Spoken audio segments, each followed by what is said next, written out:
All right, we got Nathan Marzion back on the show for a third time. Nathan, thank you very much for coming back on the show. How are you doing? Doing good. Very excited for March Madness season. I appreciate you having me on again. And this is arguably my favorite time of the year. I think NBA playoffs might be my favorite, but these next few days of just sitting down and watching basketball all day, and everyone having their brackets filled out and everything is such a fun time. I just love this time of year. So very much looking forward to it. And hopefully Marquette does not ruin my spirits and lose early. So yeah, we'll see what happens. See, I have a hard time understanding because you fully understand how amazing college basketball is, like the passion, the intensity. I don't understand how you can feel the same way about the NBA. I can't put myself in your shoes. What is it about the NBA that you love? Now the playoffs are a different story. Like the playoffs, it gets really intense. The defense ramps up. Just the level of basketball is such a high level of basketball that March Madness is fun for the chaos, and none of these guys are not none of these guys, but a lot of these guys aren't fantastic players, but it makes for just exciting games, and anything happens and whatever, upsets and all that. But you get to the NBA and it's just like, man, like they're just so good at what they do, and you watch these guys that can just, they're just so athletic and hitting all their shots. Like if you watch March Madness, this is always a funny time of the year for me too, because I'll watch college basketball for these next 4 days, and then I'll switch back to watching NBA, and you're like, holy cow, like these guys look like they make everything compared to the college guys, And again, Yeah. the college games are super fun because, it's just chaos, but it's like the level of basketball in the NBA, and I don't know, just the 7-game series thing, and just having, I don't know, it feels even more important to me. Just you get to the NBA finals or whatever, like that just feels like a bigger deal to me.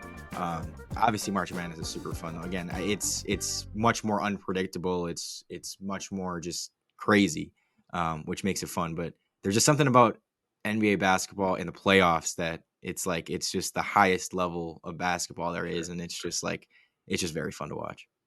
Okay, so if I said to you, Nathan, you can only watch one for the rest of your life, you're choosing the NBA. Yeah, yeah, I'd have to choose NBA. Now, if you were talking just regular season, I'd probably take college because I think, if there's a big college game on, like if, Duke UNC or Kansas Kentucky's on or something like that during the regular season, I'd rather watch that than watch, a big NBA regular season game. So there's definitely those instances where, the big college games in the regular season outweigh the big NBA games. But again, once you get to the playoffs, like I used to always say March Madness was my favorite postseason, and then last year, or the last couple of years, I started realizing, I'm like, man, I think I like NBA playoffs even more than March Madness. And not that I don't love March Madness, but Yeah. um, again, just the difference in intensity and the difference of playoff NBA compared to regular season, it's just like almost a different sport, and it just becomes so much better and so much more intense than even the regular season is. So yeah, I think that NBA stuff, again, just in the playoffs becomes a whole nother level. Okay, understood. So yeah, let's dive right in. What do you think of Marquette's draw and their potential path to a Final Four? There's parts of it I like, there's parts of it I don't like. My friend and I, we were laughing because, we have our team for the last couple of months. We've had our teams on the list that we're like, okay, we don't want this 7 seed or 10 seed in the second round. Like we want to avoid these teams. And the number one team on our list was Florida. We're like, we don't want Florida in the second round because they rebound super well. That's one of our weaknesses. They have all that size. Now it helps that, and not that this is a good thing, but that their 7-footer, one of their 7-footers, went down with an injury, so he won't be Yeah. there, which will help in that matchup a little bit. But still, that was the main reason why I didn't love the draw. Is I was just like, man, like I can see us playing Florida, and they just completely out rebound us, and it's something we're not able to overcome, and we go out in the round of 32. And for us, it's like this season has been about, you want to go as far as you can, but we're like, get at least to the Sweet 16, get to the second weekend. That's a at least decent tournament run.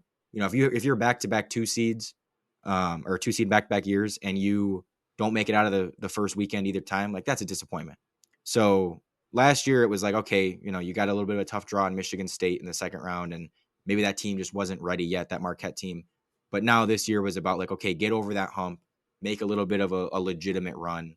And again, it's just frustrating to see like a potential bad matchup again in the second round. But, you know, I mean, Kentucky's not a horrible matchup for us. I don't think Texas Tech's a horrible matchup for us. Like they're good teams. I could see us losing to them, but they're not teams that on paper I'm like, man, we don't match up with them. So overall, I think it's okay. I think they could make a run. I don't envision them getting to a Final Four.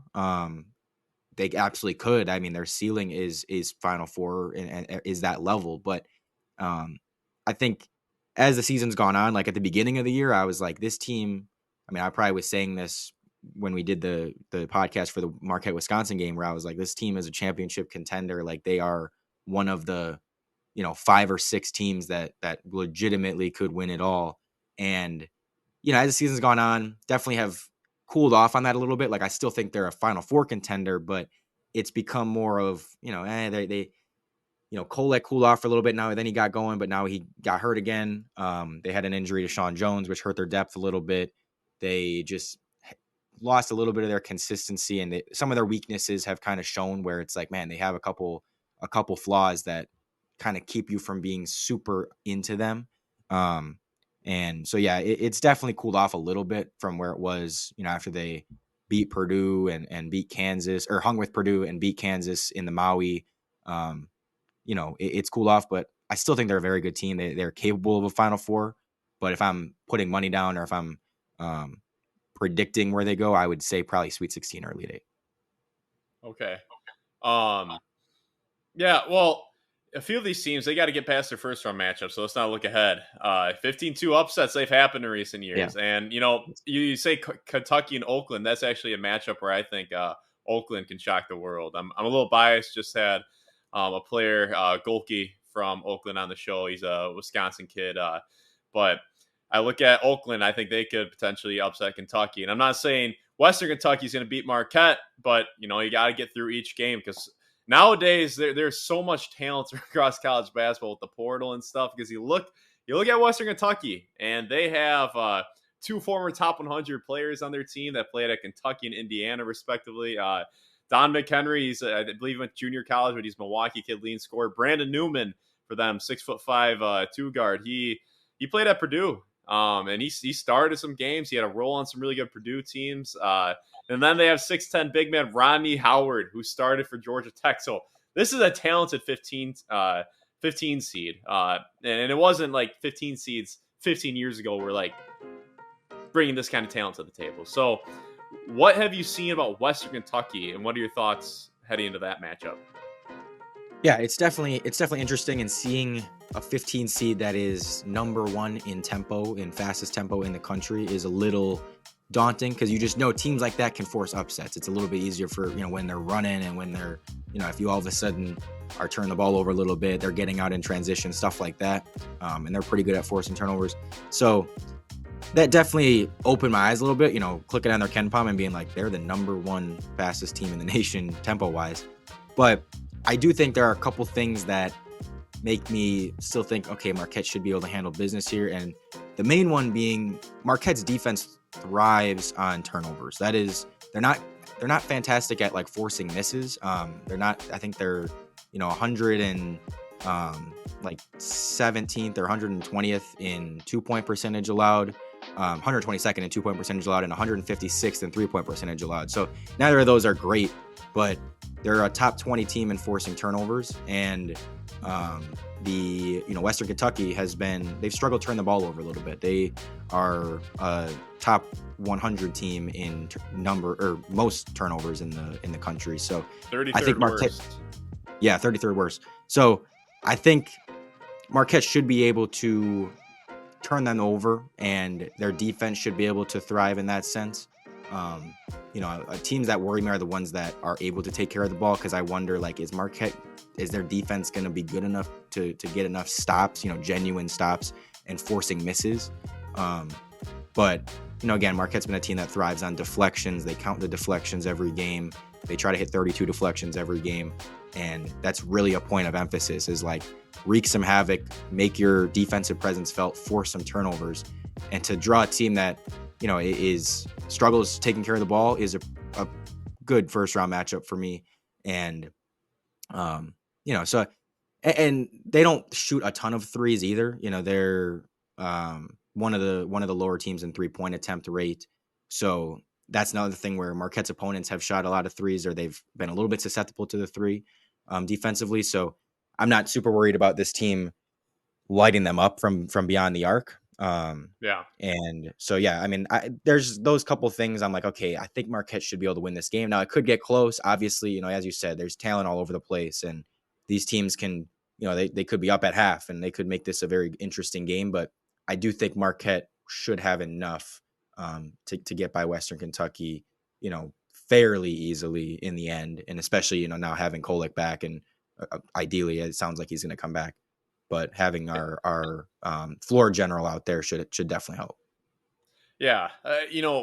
Talent, length, athleticism, Western Kentucky, like just raw talent, has what it takes to pull this upset off. But Marquette has played a lot of teams like Western Kentucky through the Big East. Like, I wouldn't say this is that much different than playing like a Seton Hall or something like that. And Seton Hall is probably better than Western Kentucky. But I think Marquette has made their hay under Shaka Smart of beating teams like this, of just outsmarting their opponents. I think it's really impressive that Marquette. I mean, they don't play super fast, but they play fast, and they like to, like you said, they like to create havoc. They like to get after it. They like to push it when it's there. They, I think they're averaging less than 10 turnovers per game, and Marquette just outsmarts their opponents. And I think Shaka Smart. I was saying this the other day where he's really impressed me. Where I can't say I watched a lot of Texas basketball when he was there, but I knew he brought in a bunch of talent, had a bunch of NBA players come through, and I was like, okay, he's probably a good recruiter, but not a good X and O's guy. Like that's what I kind of looked at him. But no, he's proven me wrong. His teams play smart, play disciplined. His X and O's are solid. Shaka's a really, really good coach. But yeah, so I think Marquette has seen similar teams to Western Kentucky. And also watching some film in Western Kentucky, I think they miss kind of the it factor. Like they have some talented pieces, but just I think they need to play more physical and more disciplined than they have all year to pull off the upset. So yeah, I think Marquette's going to win, but I do think Western Kentucky has the raw talent to pull it off. So they just have to. Marquette would have to bring a C- game, and it would have to be an A+ game for Western Kentucky. But give me your grade. What do you think of what Shaka's done so far at Marquette? Give me your grade of Shaka Smart. I mean, it's got to be like an A-, and the only reason it's not even higher is simply just because they haven't had the tournament success. But for him to come in, take over a program that was really just in need of, we just wanted to be consistently relevant again. It was like they'd have their years where they were good and made the tournament but still lost in the first round, but it was like it just wasn't consistently like a good program anymore. And I think people were starting to lose some of the passions, lose some of the hype around Marquette basketball. And so for him to come in, immediately take us to the tournament, and now have 2 straight years where we are, a top 10 team, number 2 seed. Again, the tournament, it's hard for me to judge coaches solely on the tournament because it's such a crapshoot. It's such a, matchups wise thing. And if you have a bad shooting night, you're done. And it's like the coach doesn't always have anything to do with that. So Yeah. it's like, it's hard for me to judge coaches strictly on the tournament. So when you just look at the entire body of work and everything he's done recruiting wise and on the court wise, like it's hard to give him anything worse than an A-. It's like if you would have told us, again, when he got hired that in, 2 years, 3 years, we're going to be in this position where we're back-to-back 2 seeds and, a Final Four contender, it's like we would have taken that in a heartbeat. We would have been ecstatic to know that. So with how quickly he's turned things around and really just changed the culture, and everyone loves him and is bought in, and the players are bought in, is just awesome to see. And it's like I just have so much more confidence in this program moving forward, regardless again of what happens in the tournament. If they get bounced early, like you're still like, okay, like I feel good about this program. I still think this is a program that's going to be consistently, near the top 25, consistently in the tournament, and again, a relevant basketball program consistently. From what you're hearing, I imagine you might have a decent, insight. Kolek, Ighodaro, do you know what they're doing next year?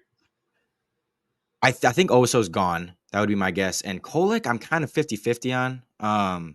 I guess I shouldn't say 50-50. I would say 65-35, 65 that he's gone.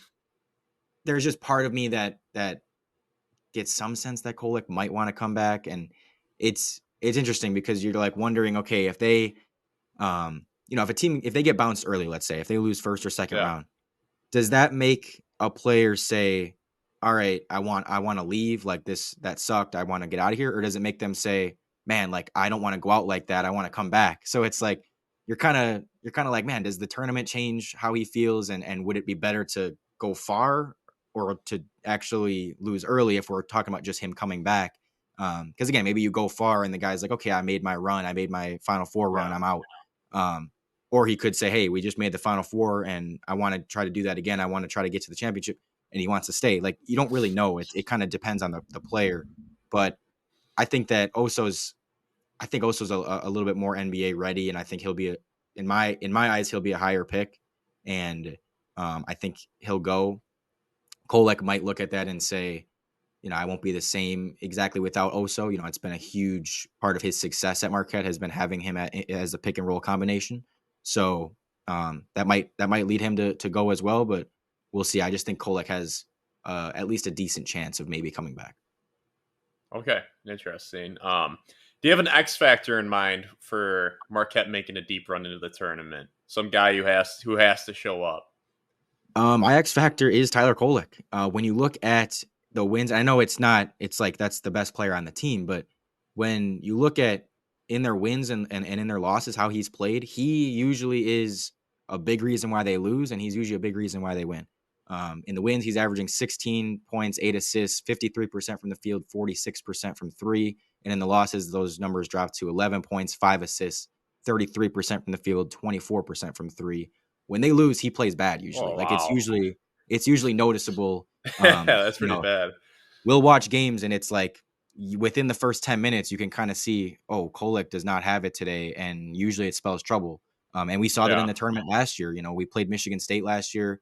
Kolek was very bad in that game, and again, you knew right away, like this is trouble. He's turning the ball over, he's missing his shots, he's making bad decisions, and that was a huge reason why they lost to Michigan State. So I think if they just get good Tyler Kolek for 3-4 games, like they can go on a run here and they can beat anyone because when he's at his best, like it's fun to watch. He's the conductor of everything and everything kind of flows off of him. He just has the ball in his hands a ton and he's the one making all the right plays and the passes and hitting his shots. If his shot's on it, it's a huge bonus. But again, when he plays bad, it's the reverse effect where it negatively affects everything. And so, yeah, I'm definitely. I think that he is the thing that if they lose, I would bet that it's because Tyler Kolek played bad. And right now, have you filled out a bracket yet? I have. I'm not completely like finalized on my picks, but I did fill one out. And you have Marquette Sweet 16, or where do you have Yeah, Marquette on that I bracket? do have Marquette Okay. Sweet 16. What about Wisconsin? James Madison. Got James to take James Madison? Madison. It's I will Have always they pick met? against Wisconsin in the first round, and I'll always pick Marquette to at least like the Sweet 16. It's kind of a given. Oh Like no, I you got can't, to do that. but I do think. I mean, looking at it, from a trying to be non-biased. I mean, I do think James Madison has a good shot. Like I think No, I it's not agree. some it's not some picture perfect upset. Like oh my god, this is tailor made to be an upset. But I don't think that it's crazy to at all pick James Madison. Mm-mm. And again, if there's any chance of the Badgers losing first round, any realistic chance, I am absolutely taking them to lose in the first round. So Good deal. But if they met in the Elite Eight, what would your confidence level be at? a 9, A 9. I yeah, like it. I Can would you feel elaborate? I because people have asked me that where they're like, a lot of people kind of don't want to face Wisconsin because of the troubles we've had against them lately. And, I understand that style of play has been a little bit of our bugaboo to deal with, but I just feel like this team would be out looking for revenge. I feel like that they've had a little bit more experience against that type of play, that they might be able to prepare for it a little bit better. And, um, I want Wisconsin, man. Like if we get to that point and there's, again, it's unlikely, but if we get to the Elite Eight and there's a Wisconsin versus Houston game, like I will be rooting for Wisconsin because it's like I don't want to play Houston, and I just as painful as it would be, obviously, if Wisconsin did somehow beat us in the Elite Eight to go to the Final Four. I don't even want to think about that. But um, I would be willing to take that risk for the possibility of us winning that game. And knowing that we lost to them earlier, I think makes me more confident. If we had beaten them, I'd be like, oh, if it just would feel like they're gonna bounce back and beat us. So knowing that we lost to them, knowing how much, I mean, these players do care about that. Like I know that, Kolek, Cam Jones, and those guys were upset at losing that game and losing the last few against Wisconsin. So I think it'd be a little bit more personal for those guys. I'd have a better feeling. See, one thing is like if that matchup happens and they Marquette does lose, you're gonna get clips right there for what you just said. Yeah, And yeah, if that matchup happens, let's run this back if you don't mind. I'd love to run this back and preview that again. of course, yeah, yeah. But yeah, well, no, I hear where you're coming from. I like it, but at the Elite Eight, the thing is like you shouldn't need any extra motivation for the Elite Eight. Like Marquette losing that game early in the year, like I feel like that doesn't even really matter. It's like both teams want that Final Four for whatever reason. I don't think there's enough juice in the fact that it's just going to the Final Four. I don't know if any juice would give either team a competitive advantage. So that's just where I'm at. But do you have any sleepers? Outside the state of Wisconsin, do you have any sleepers that you think can make a deep run? I think, I mean, there's a couple teams I like. I like Texas a little bit. I think that they've been close to winning some really big games this year that they haven't gotten over the hump. They've been a few points short, but it's like if they had won those games, I think people would look at them a lot differently. I think they have a really good, just talent wise, a really good team. Um, and so I could see them upsetting like a Tennessee. I like as a double digit seed. I think New Mexico is a little scary because they're very high in like the analytics, and I mean analytics are saying they should have been like just analytics wise like a 5 seed. Which when you look at that, you're like, man, holy cow! Like it's just I think they're projected to win.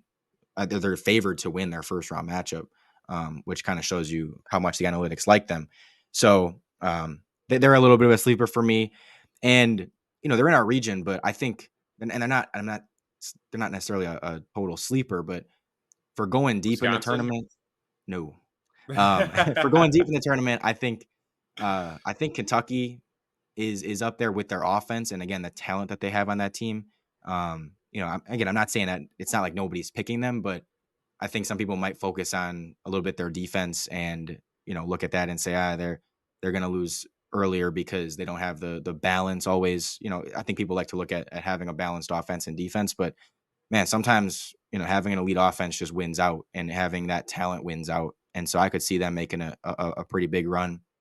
And then a last one is St. Mary's. I've been pretty impressed with St. Mary's when I watched them this year, and kind of a little bit more boring style of play, but I think that they're efficient and they have some pretty impressive wins this season, and so they're able to like slow teams down usually. And it's like if you're able to play your style of basketball in the tournament, it usually bodes well for you. And I think teams that are able to slow the game down, it's usually easier to slow down a fast team than it is to speed up a slow team, in my opinion. So I could see them kind of, if they're able to consistently play their style, going on a little bit of a run. Okay. And who do you have winning it all? As of right now, I have Arizona winning it all. Oh, really? But yeah, I I think would have Arizona. expected UConn. I mean, okay, so it's hard because I have a pool where I'm trying to, not pick where everyone else has because it Sure. makes it that much harder to win the pool. Now, when I first filled out my bracket, I went in and just filled out, okay, not doing any research, just based on my initial thoughts and what I truly think will happen. I picked UConn because I was like, I mean, if I'm gonna pick any team, it's UConn. Like I think the best team. They've been consistently the best team all year. And just having Marquette playing them 3 times, I saw how good they were. It's like that team is awesome. But at the same time, too, you wonder, okay, there's been that trend of number one or reigning champs that haven't gotten past the Sweet 16 or to the Sweet 16 in like 10 years. But at the same time, how many of them have been number one the following year? I don't know. So I don't know. It's tough. You want to part of you wants to say, oh, they're gonna go out early because they just won it last year, and those teams usually don't do well. But the logical side of me says, no, I've seen UConn play all year. They're really, really good, and they're probably, the best bet to win the title. So that was my original pick. But when I looked at it and said, okay, I need to try to find a little bit of a value pick, I went with Arizona. And again, I might change it, but I'm about 85% sure I'm picking Arizona. Sure. And the thing is, it's like last year, I don't even 4 seed, 4, 5 seed, and then I think 8 all in the final four. Yeah. It was not a single 1 through 3 seed made the final four. So it's like, I'm watching all the experts right now just go like one, Yeah. one, one, one, and it's just, it's yeah. And the way everyone says it so confidently on like ESPN and stuff, they're like, oh yeah, it's gonna be this team. No, it's March. Crazy things happen. I thought Arizona last year was like a lock Yeah. to make a deep run, and they lost that first round. So yeah, that's the beauty of it. But my next question, and I think this is my last question for you. Is this year's Marquette squad better than last year's squad with Omax? They're very, very similar. Obviously because they have a lot of the same players, but like their style of play is super similar. They thrive on, as I said, winning the turnover battle, 2-point percentage. They're pretty good from three, but they don't, allow a ton of, or they don't force a ton of misses. It's just they more rely on turnovers. They don't get to the line much. They struggle rebounding. Like they have the same strengths and weaknesses as last year's team. Um, but I mean, I do think they're slightly better simply because their defense is better and more consistent. They're a top 20 defensive team this year, whereas last year I think they were like 45. And that's something that definitely I think makes a difference. Now, it does hurt not having a guy like Omax who can consistently lock up the other team's best player and take that assignment, but they've made it work. They've again done a really good job forcing turnovers still. They've just all kind of bought in and figure out a way to make this defense a borderline elite defense. So I think having a little bit of experience under their belt as well should help them in the tournament, not having it be these guys' first time as a high seed in the tournament. I think Kolek got better from last year. Oso got better from last year. And a couple of the bench guys are a little bit better. So it's like, all right, I think that if I'm looking at the everything as a whole, they're probably slightly better. But they're very similar. There's not a ton. Again, if you just pull up like their KenPom pages side by side last year versus this year, it's like, okay, the same things are green and the same things are red. Like they have very similar styles and very similar profiles as they did, or a very similar profile as they did last year. So hopefully the results can be at least a little bit different and they can make a little bit more of a run. Sure. And I'm going to ask one more question. Give me your final score prediction for Marquette, Western Kentucky. I will say Marquette is able to score 80. I'm going to give Marquette 82, Western Kentucky 68, because I think again Marquette should be able to, I think, not have too much trouble defensively if they're able to force turnovers. And so I think they can hold them under 70. Now again, that doesn't mean just because I picked it 82-68 doesn't mean it'll be a wide margin throughout, but I think at the end of the day that they should be able to win this game by double digits and not have it be too much of a sweat. Sure. I'm going to go 77-72 for Western Kentucky. No, you're not. You're not picking Western Kentucky. You are not picking Western Kentucky. I think just you actually for think the they're going to sake win? of being different. What? Okay. Just for the sake of being different, because people don't love when everyone's in agreement, people get bored. So I'm gonna go Western Kentucky 77-72. Just I'm with you. I can't really see Western Kentucky like getting over the hump just based off what I've seen from Western Kentucky. They got the talent to do it, like I said, but just they miss a little something. Like they miss the it factor. So yeah, I'll flip that score around. I'm gonna go 77-72 for Marquette. And I will say one interesting thing is Western Kentucky is pretty deep in terms of like I think they go 9 or 10 deep, and Marquette, that is now one of their issues again with Sean Jones being out, is it's 7 maybe 8 depending on how good Trey Norman's playing, but it's like they're not super deep. And so that again could be something that maybe keeps this game close if maybe Marquette gets in foul trouble a little bit and all of a sudden the Yeah. depth difference is even greater. But again, I mean I still think Marquette wins, but just another interesting thing to look at, is just how deep Western Kentucky has gone and comparing that to Marquette, who I think Marquette even had some depth issues. Like I think Marquette was maybe one guy short of being a championship contender before the Sean Jones injury. And then once that happened, you're like, okay, this team probably is not a championship contender. And now they're maybe even a little short of being a Final Four contender. So, again, if they're going to make a deep run, they need Kolek to play great, and they probably need, Joplin and Chase Ross to really step up and fill that, void and make up for the depth problems. Sure. All right, let's get into our rapid fire round, and I'll get you out of here. First question: Marcus Howard or Tyler Kolek? Tyler Kolek, he's just he's a winning player. Whereas Marcus Howard was, he's going to put up the points and he's going to be, I guess, flashier to watch because he's more of a shooter and he'll have the bigger games where he's putting up 40 to 50. But, most of us at Marquette have kind of, not that we don't like Marcus Howard, but it's like we look back at that era and we're like, it was fun watching him play, but that wasn't winning basketball. That was one man show, and okay, it'll win you some games, but at the end of the day, you're not really going to win consistently like that. But having Kolek is a guy that, again, it makes your whole team better. Like the way he distributes the ball and usually is making the right reads. And I just like this brand of basketball more. So I'm going to go with Kolek. All right. Giannis or MJ? MJ. I love Giannis, but Jordan's the GOAT. Okay. Favorite movie?